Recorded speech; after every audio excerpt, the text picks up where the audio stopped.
Cockroach जनता party बनी है जो 4 दिन के चांदनी बनकर रह जाएगी। इस पार्टी से, इस सोच से, इस मूवमेंट से फैन की तरह जुड़ेगे तो कॉकरोच जनता पार्टी, कॉकरोच जनता पार्टी, कॉकरोच जनता पार्टी। सवाल यह है, ये फॉलोअर्स इतनी बुरी तरह से बढ़े हैं जिसे खरीदा नहीं जा सकता। इस वोट की दुनिया में इस फॉलोइंग नंबर पर विश्वास किया जा सकता? क्या ये 2-4 हफ्तों का शॉर्ट ड्रामा नहीं है?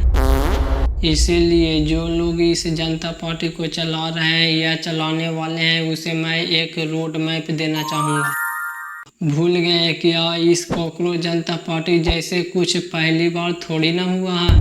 अगर यह सिर्फ मीम होता ना तो 10 लाख से ज़्यादा लोग इन्हें साइन अप नहीं करते। सोचो जरा, एक लफ्ज़ देश के उच्च न्यायालय से निकला गया, उसी लफ्ज़ के नीचे 2 करोड़ से ज़्यादा लोग खड़ा उठे। एक मीम, एक मजाक, देखते ही देखते पूरी तरह से स्टाइलिश सोशल मीडिया पॉलिटिक्स बन गए। नाम कॉकरोच जनता पार्टी। यह सोच रहे हो कि यह एक सिर्फ वायरल ट्रेंड है तो हो सकता है आप सही भी हो और ये भी हो सकता है कि तुम गलत भी हो।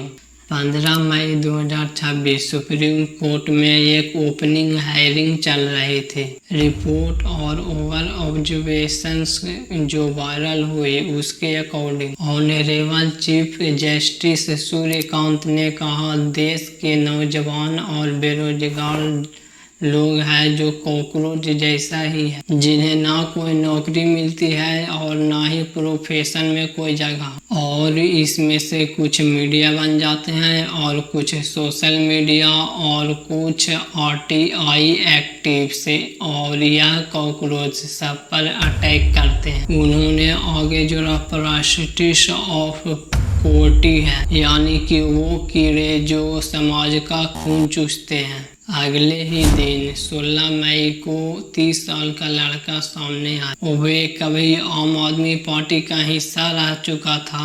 2020 से लेकर 2023 तक काम किया करता था। उन्होंने एक्स पर एक सिंपल गूगल फॉर्म डाला और साथ ही लिखा, सारे कॉकरोच के लिए एक नया प्लेटफॉर्म। और वैसे यही से जन्म हुआ कॉकरोच जनता पार्टी। सबसे बड़ी बात, सीजेपी के सपोर्टर बांकापुर में इलेक्शन लड़ने की बातें करने लगे, यानी कि एक सीट और सिर्फ एक मजाक धीरे धीरे पॉलिटिक्स का हिस्सा बनने लगा। इसीलिए उसी 16 मई को बैकलेस के बाद ऑनरेबल चीफ जस्टिस ने कहा कि उसके शब्द मिसकोट किए गए हैं और वो असल में उन लोगों की बात कर रहे थे जो फेक और बॉन्ड से डिग्री लेकर लीगल प्रॉपर्टी में घुसना चाहते थे, लेकिन यह बोलने का कुछ फायदा ही नहीं हुआ। बात इतनी बढ़ गई कि और यह बात आग की तरह भड़क गया।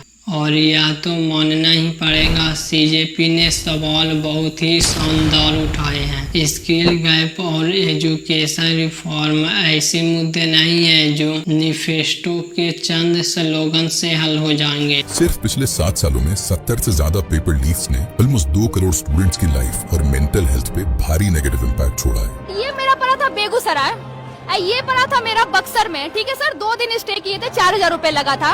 और आप बिलीव करेंगे सर, दोनों का दोनों पेपर कैंसिल हो गया। क्या करें हम लोग सर? कैपेसिटी से double number of admit cards issue कर दिए गए। जब सीट नहीं था तो यहाँ बुलाना ही नहीं चाहिए था। हम लोग कितना दूर से आ रहे हैं, कैसे आ रहे हैं, कितना प्रेशर है, इन सबको तो पता है नहीं। सुबह से 4:30 बजे से हम निकले हैं, लाइब्रेरी से पढ़ के डायरेक्ट पेपर देने आ रहे हैं यहाँ पे। इसके लिए चाहिए होगा सोच समझ के बनाई गई पॉलिटिक्स, इसके पिछला लाया गया बजट और सालों साल की मेहनत। ये पहली बार थोड़ी ना हुआ हो। ये कोई पहली बार नहीं है कि जब कोई गुस्सा वायरल हो और मान लिया हो कि अब तो बदलाव आ ही जाएगा। ऐसे 2 एग्जाम्पल है, पहला तो अपने इंडिया का और दूसरा बाहर का। ऐसे 2 एग्जाम्पल से हम यह सीखते हैं कि भीड़ इकट्ठा करना तो बहुत आसान, लेकिन उसे एक इंस्टीट्यूशन में कन्वर्ट करना उतना ही मुश्किल। वीडियो पसंद आया तो एक लाइक जरूर से कीजिएगा। आपका बहुत बहुत धन्यवाद।